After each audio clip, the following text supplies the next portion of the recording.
नमस्कार दोस्तों, आप सही कथा विक्रेटर पे स्वागत है। सभी को मेरा जय हिंद, सभी को मेरा राम राम। भाई कैसे हो आप लोग सभी।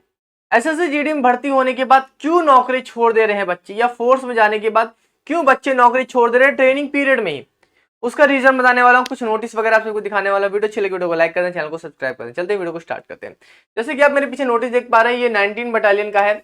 यहाँ से एक कैंडिडेट जो है वो जॉब मतलब हुआ क्या कि छुट्टी मिली होगी, मिड टर्म मिला होगा। ठीक है, होता क्या है ट्रेनिंग के बीच में एक मिड टर्म मिलता है। जैसे 6 मतलब कि मान लो 11-12 महीने की ट्रेनिंग होती है, तो उसके बीच में 10-15 दिन की छुट्टी मिल जाती है।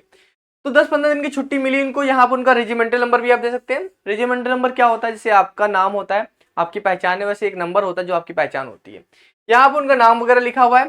कांस्टेबल जनरल ड्यूटी आप देख सकते हैं। ठीक है, और यहाँ पर आप रिक्रूट भी देख सकते हैं, ये रिक्रूट भी थे। ठीक है, उसके बाद ये अगर देखते हैं तो केरला से बिलोंग करते हैं। ये फीमेल है, कोई मेल नहीं है। हुआ क्या, ये ट्रेनिंग पे गए होंगे, इन्होंने ट्रेनिंग की, और ट्रेनिंग करने के बाद जब जो छुट्टी मिलती है मिड टर्म, उसके बाद ये घर आ गए। और घर आने के बाद ये रिपोर्ट ही नहीं कर रहे वहां पर। जब रिपोर्ट नहीं कर रहे हैं तो इनको यहाँ पर क्या घोषित कर दिया गया, भगोड़ा घोषित कर दिया। भगोड़ा घोषित करने का मतलब यह है कि तुम फौज से भाग गए हो। भगोड़ा घोषित कर, तुम अगर फौज में अगर आप भर्ती होते हैं, उसके बाद अगर आप रिपोर्ट नहीं करते तो आप क्या कहलाते हो मेरे भाई, भगोड़ा कहलाते हो। तो इनको क्या घोषित कर दिया, भगोड़ा घोषित कर दिया गया। यानी कि आप पर क्या हो जाएगा, एक एफआईआर हो जाएगी, एक सीओआई खुल जाएगी। ठीक है, सीओआई मतलब होता है कोर्ट ऑफ इंक्वायरी हो जाती है, जो आप सभी जो भी फोर्स है वो करेगी कोर्ट ऑफ इंक्वायरी। तो मगर इसके पीछे का रीजन क्या है, क्यों इतना फोर्स होता है, जब इनको जॉब करनी ही नहीं थी। उनको पहले से पता था मेरे भाई कि ट्रेनिंग आप सभी की हार्ड होने वाली है। कोई ऐसा तो है नहीं कि फूलों के स्टेज पे आपको लिटा के ट्रेनिंग कराई जाएगी। दुश्मन से लड़ना है आप सभी को, तो उसके लिए हार्ड ट्रेनिंग होगी। फिजिकली हार्ड बनना पड़ेगा, मेंटली हार्ड बनना पड़ेगा आप सभी को, तभी तो दुश्मन से जीत पाओगे। वरना कैसे आप बॉर्डर पे ड्यूटी दे पाओगे। आप सभी घर से दूर रहने की आदत होनी चाहिए, अपने इमोशन पे कंट्रोल होना चाहिए, सारी चीजें होनी चाहिए। देखो, जब इस तरह की ट्रेनिंग अगर आपसे कराई जाएगी, अगर आप ऐसे लटक के गोली चलाओगे तो भाई क्या हालत होगी आप सभी की। उसके बाद ऐसे पानी से गुजरोगे, ऐसे क्रॉलिंग करोगे तो क्या हालत होगी। जाहिर सी बात है, शरीर को टफ बनाना है। टफ बनाने के लिए टफ लैंग्वेज इस्तेमाल करनी पड़ती है। टफ लैंग्वेज के साथ टफ एक्टिविटी आपकी होगी। सुबह से रनिंग वगैरह शुरू करना है, शाम तक रगड़ा लग रहा है, कुछ समझ में नहीं आ रहा है क्या हो रहा है जिंदगी में। ऐसी कंडीशन होती है, आपको पहले से पता होता है। मगर फिर भी क्या करते हैं कुछ बच्चे, सीट खराब करते हैं, जाते हैं, उसके बाद ज्वाइन नहीं करते हैं, ज्वाइन भी करते हैं तो ट्रेनिंग से भाग आते हैं। मैं आप सभी को बताने वाला हूं कि जब मैं 2021 में मैं शिवगंगई तमिलनाडु में जब मैं ट्रेनिंग सेंटर पे था, उनके डॉक्यूमेंटेशन कराने गया था, तो मेरी बटालियन से भी काफी लोग भर्ती होके आए थे। वहां पर वो ट्रेनिंग पीरियड में ही कुछ बच्चे ऐसे थे जो दीवार जो डाक कर भाग गए। उसके बाद होता क्या है, उन पे एफआईआर होती है, उनकी सीआई होती है, उनको कोर्ट के मतलब की सीआई होती है, कोर्ट ऑफ इंक्वायरी होती है। उसके बाद उनको एफआईआर करके उनके घर वगैरह पे एड्रेस वगैरह भेजते हैं कि क्या किस वजह से तुम भागे हो, क्या हुआ। क्योंकि ये करना बहुत जरूरी है, क्योंकि मान लो भाग गए यहाँ से, उसके बाद कहीं पर कुछ हादसा वगैरह हो गया तो उसकी जिम्मेदारी कौन लेगा मेरे भाई। तो इसलिए ऐसा करते हैं। मगर ट्रेनिंग से भाग क्यों रहे, अगर अभी आपको बता दूं तो 50,000 लगभग बच्चों का सिलेक्शन हुआ था एसएससीजीडी में। आप विश्वास नहीं मानेंगे, 50,000 में 50,000 पूरे भर्ती नहीं हुए। उसमें ने कई इन्होंने तो ज्वाइनिंग नहीं ली, कई लोग तो ज्वाइन नहीं किए। उसके बाद कुछ ज्वाइन करने के बाद वहां से रिजाइन दे रहे हैं। रिजाइन देने का रीजन बस यही है, सिंपल सी बात। सुबह अगर आपको 4 बजे 4:30 बजे उठना पड़े, दिक्कत होगी। अगर घर पे आप 8 बजे उठ रहे हो, वहां 4:30 बजे उठ रहे हो, सुबह से उठते ही आप सभी को ऐसे लगेगा कि भाई क्या हो गया, दिन शुरू हो गया। आप तो सुबह से भागना भागना भागना भागना, उस्ताद की बातें, उस्ताद का रगड़ा, ये कौन सहेगा। फ्रंट रूल बैक रूल कौन सहेगा भाई, कमांडो बैंड कौन सहेगा, क्रॉलिंग कौन सुनेगा, बीपीटी पीपीटी ये सब कौन सहेगा। ये सब एक ट्रेनिंग का हिस्सा होती है, मगर वो ट्रेनिंग के हिस्से को पता नहीं क्यों झेल नहीं पाते हो, क्यों नहीं झेल पाते। हमारी भी ट्रेनिंग थी, हमारी ट्रेनिंग भले 6 महीने की थी, मगर हमारी ट्रेनिंग कम नहीं थी। हमें भी वैसा रगड़ा लगता था, हमें वैसे ही पनिशमेंट मिलती थी, सब कुछ होता, मगर वो ट्रेनिंग का पार्ट है। वो हर एक चीज अगर आप आपसे करा रहे हैं ना, तो वो एक ट्रेनिंग का पार्ट है, वो आपको सिखलाई एक तरह से आपकी।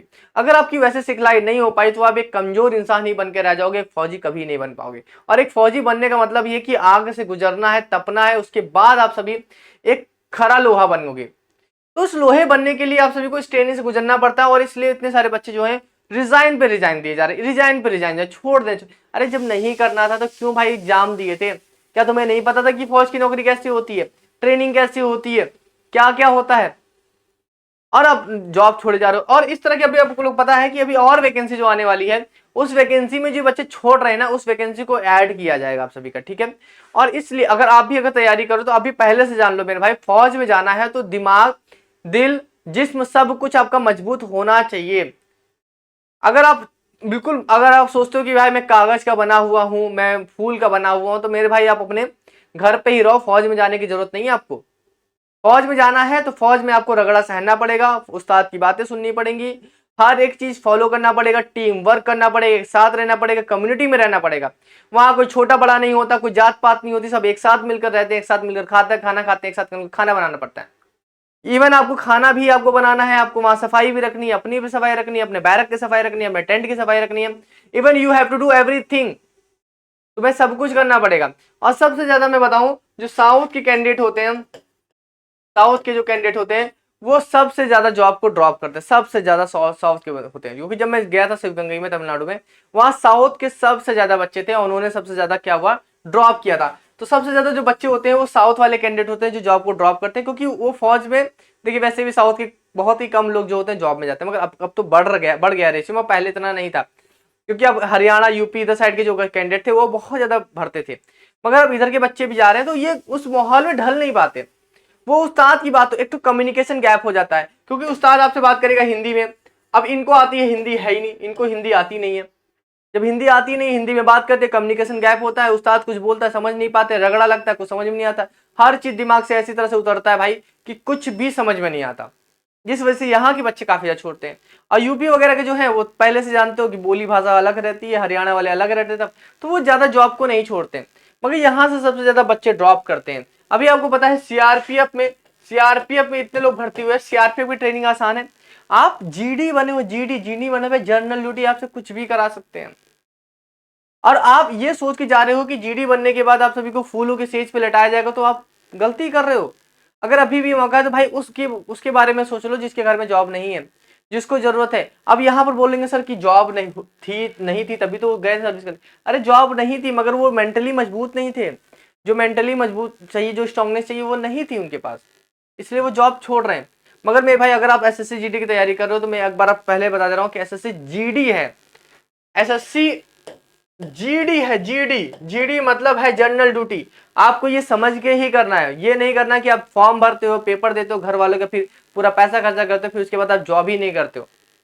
और उसके बाद आपको पता है अगर आप छोड़ते हुए तो आपको पेनल्टी देनी पड़ती है, 10 साल का बॉन्ड आपसे साइन कराया जाता है। अगर आप छोड़ोगे तो आपको लाखों रुपए भरने पड़ेंगे, वो लाखों रुपए कहाँ से भरोगे आप। और शुरू के मैं आपको ये भी बताता हूँ कि अगर मान लीजिए ट्रेनिंग कर रहे हो आप, तो शुरू की स्टार्टिंग के जो 2 से 3 महीने होते हैं वो अगर आपने झेल लिए तो आप पूरी ट्रेनिंग झेल जाओगे। स्टार्टिंग के बस 2 से 3 महीने अगर आपने झेल लिए बस बहुत अच्छे से, क्योंकि स्टार्टिंग के 2 से 3 महीने में ही आप सभी को ढलने में 100 समय लगता है, उसके बाद आपकी जिंदगी पूरी तरह ढल जाती है। तो 2 से 3 महीने ढलो, थोड़ा सा टाइम दो अपने, आपको दोस्त यार बनेंगे वहां पर, सारी सारी प्रॉब्लम एक साथ खत्म हो जाएगी आपके लिए। मगर स्टार्टिंग से ही अगर पहले दिन से अगर आप जज करने लगोगे तो आप नहीं कर पाओगे, ठीक है। मैं आने वाले बच्चों के बारे में बता, जो तैयारी कर रहे हैं एसएससी जीडी के, उनसे पहले बता रहा हूँ कि भाई जॉब छोड़ने के लिए जॉब की तैयारी मत करना, ये कोशिश करना कि हाँ जॉब करनी है, अगर नहीं करनी, बात करनी ना करनी आपके ऊपर है, मगर और बच्चों के बारे में भी सोच लेना। चलिए अभी के लिए तो मिलता है नेक्स्ट वीडियो में, थैंक यू सो मच।